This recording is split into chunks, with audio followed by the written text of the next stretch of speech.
सासू माँ बदल गई। कहानी उस घर की है जहाँ बहू और बेटी को एक माना जाता था, लेकिन फिर अरे शिखा बेटा, तू रसोई में क्यों घुसी रहती है? जा, रोटी मैं बना लूंगी। नहीं नहीं माँ जी, आप बैठिए, बस सारा खाना बन ही गया है।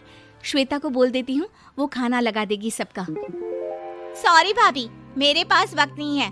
माँ, मुझे पैसे देना, पार्लर जाना है। हाँ हाँ चली जाना, भाभी को भी ले जाना। वो भी जाने को बोल रही थी पार्लर, पर पहले ना मदद कर दे उसके खाना लगाने में। देख माँ, वो बहू है, उसे बहू रहने देना, इतना सर पर मत चढ़ा भाभी को। श्वेता, ज्यादा मत बोला कर। बहू और बेटी में कोई फर्क नहीं होता है। जा जाकर काम कर। ननद को माँ का भाभी से इस तरह प्यार करना बिल्कुल अच्छा नहीं लगता। वो बार बार किसी न किसी तरह माँ को भाभी के खिलाफ भड़काती रहती, लेकिन कोई फायदा ना होता। एक रोज, अरे बेटे किशन, जा बहू को कहीं घुमा कर ला, सारा दिन घर में काम करती रहती है। हाँ हाँ माँ, हम लोग जा रहे हैं ना गोवा। अच्छा जी, भाभी ने तो हमें बताया भी नहीं। वैसे तो सारी पंचायत करती है, ये गोवा वाली बात क्यों छुपा गई हमसे? अरे क्योंकि उसे खुद नहीं पता था बहन। मुझे टिकट सस्ती मिल रही थी तो मैंने बुक कर दिया। हाँ शिखा, पैकिंग कर ले, संडे हम जा रहे हैं गोवा। दोपहर में शिखा पैकिंग कर रही थी कि सास आ जाती है। ये क्या बहू, साड़ियाँ? अरे गोवा जा रही है घूमने या फिर शादी में मायके हैं? माँ जी, ऐसा कुछ है ही नहीं, समझ में नहीं आ रहा क्या रखूं कपड़े में। अरे तेरी और श्वेता की साइज तो एक ही है, उसके कुछ मॉडर्न कपड़े ले ले, आकर लौटा देना। हाँ माँ जी, ये ठीक रहेगा। शिखा श्वेता के पास जाती है और उससे कपड़े मांगती है। ना जी ना, मैं अपने कपड़े ना दूं, वैसे भी फैल जाएंगे मेरे कपड़े, बहुत महंगे वाले हैं। शिखा मुंह लटकाकर कमरे में आ जाती है तो सास कहती है, चल तैयार हो जा, तुझे मैं शॉपिंग करा कर लाती हूँ गोवा की। बस फिर क्या था, सास बहू निकल जाते हैं मार्केट और एक से बढ़कर एक ड्रेस खरीद कर घर आते हैं। पहले बता देती कि नए कपड़े दिलाने वाली है भाभी को, तो मैं अपने ही दे देती ना भाभी को, मुझे दिला देती नए कपड़े। देख श्वेता, परिवार का मतलब सबके साथ रहना होता है, ना कि सिर्फ अपना सोचना। वैसे भी तुझे अच्छे संस्कार सीखने चाहिए। और रही बात कपड़ों की, तो शिखा, आज से घर पर भी तू मॉडर्न कपड़े ही पहनेगी। कोई जरूरत नहीं है ये साड़ी वाड़ी लपेटने की। अब क्या था, घर पर श्वेता और शिखा एक जैसे रहते। एक बार पड़ोसन आती है।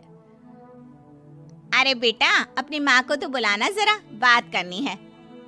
शिखा सास को बताती है और रसोई में चली जाती है। ये आपकी बेटी बहुत बड़ी हो गई है, इसके लिए एक रिश्ता है, कहो तो बता दूं। ये बेटी नहीं बहू है, घर में सब एक जैसा ही रहता है। वैसे मेरी बेटी भी बड़ी हो गई है, कोई रिश्ता हो तो जरूर बताना। पड़ोसन रिश्ता लेकर उन लोगों के घर आती है। तब श्वेता की होने वाली सास कहती है, तो ये घर है, कितने मंजिल का है? और ये बहू ने आपकी क्या पहन रखा है, जीन्स टॉप? अरे भाई, साड़ी वाड़ी नहीं है क्या इसके पास? देखिए, सर्दी है तो साड़ी में बहू कैसे मैनेज करती, वैसे पहनती है साड़ी भी। देखिए, हम लोग ठहरे पैसे वाले लोग, कोई कमी नहीं है हम लोगों के पास पैसों की, बहुत पैसे हैं, जमीन, नौकर चाकर, कार, सब कुछ है, लेकिन घर में संस्कारी बहू चाहिए। समझ रही हैं ना आप? सास कुछ कहती कि श्वेता बोल पड़ती है, हाय रे, नौकर चाकर से लेकर जमीन, कार, पैसा, हाँ हाँ, मुझे रिश्ता मंजूर है, मंजूर है मुझे। अरे रुक जा श्वेता, मैं बात कर रही हूँ ना। देखिए, हम लोगों के घर इतनी आजादी नहीं मिलेगी। अरे हाँ कर देना माँ, हाँ कर दे जल्दी से। सास क्या करती, बेटी की शादी ऐसे घर में कर देती है जहाँ ना उनके विचार मिलते हैं और ना ही आचार। शादी के बाद एक रोज फोन पर, श्वेता बेटा, एक बार घर आ जा, बहुत दिल करता है तुझे देखने का। माँ, वो घर पर बहुत काम होता है, कैसे आऊँ? बड़ा घर है, लेकिन आने जाने वालों की लाइन ही लगी रहती है। बेटा मैं तो जानती थी उस घर का हाल, लेकिन तू ही नहीं मान रही थी। माँ देख, हर घर का यही हाल है। तेरी बेटी को यहाँ घूंघट हटाने की परमिशन नहीं है और एक तरफ भाभी स्कर्ट पहनकर घूम रही है। बेटा मुझे क्या पता था कि मेरी बेटी को ससुराल के नाम पर पिंजरा मिल जाएगा।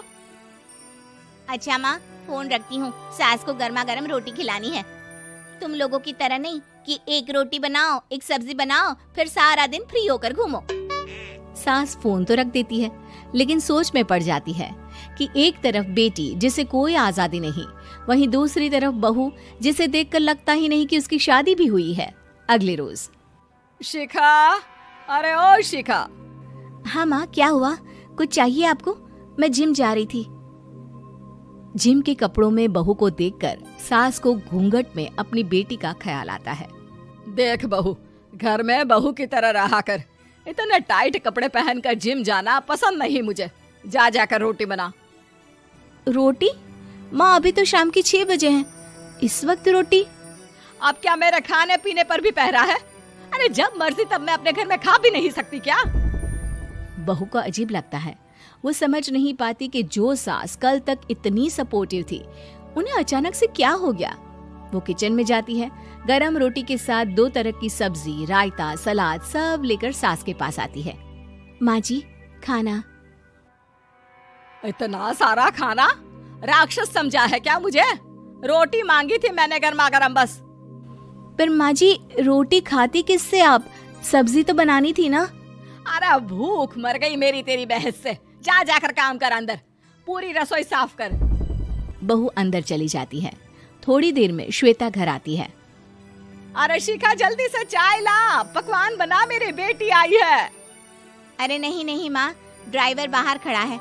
मैं तो घर का कोई सामान खरीदने के बहाने यहाँ आ गई हूँ, मुझे जाना होगा। अरे बेटा, पर कितने दिनों बाद देख रही हूँ तुझे, रहने आ जाना 2-4 दिन के लिए। आ जाऊंगी माँ, जब मेरी सास मरेगी तब। मैं तो रोज मन्नत मानती हूँ कि मेरी सास मर जाए तो अच्छा है। अच्छा चल, जा रही हूँ माँ। हे भगवान, कैसे कैसे दिन देखने पड़ रहे हैं मेरी बेटी को। सास अंदर जाती है, जहाँ श्वेता की जिम वाली सहेली का फोन आया होता है। क्या बात है, आज जिम नहीं आई? अरे पता नहीं यार, आज माँ को क्या हो गया अचानक। पर खैर कोई नहीं, लगता नहीं कि मैं अब जिम आ पाऊंगी। शिखा स्पीकर पर बात कर रही थी, जिसे सास सुन रही थी। यार ये सास ना होती ही ऐसी है। मैं तो कहती हूँ बुढ़िया जल्दी मरे और तू आराम से जिए। शिखा को सहेली की बात पर गुस्सा आ जाता है। माँ के मरने की कौन सा बच्चा दुआ मांगता है मोहिनी? आगे से ऐसी बात मेरे सामने मत करना। हमारे घर की शोभा ही माँ है। क्या हुआ जो थोड़ी सख्ती दिखा रही है? उसमें भी कोई ना कोई उनकी भलाई ही होगी। मैं तो कहती हूँ भगवान मेरे जैसी सास सबको दे, जो सिर्फ माँ की तरह है। सास वाली तो कोई बात ही नहीं है उनमें। सास ये बात सुन रही थी।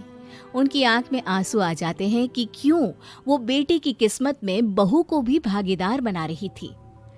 शिखा, अरे ओ शिखा, क्या हो गया?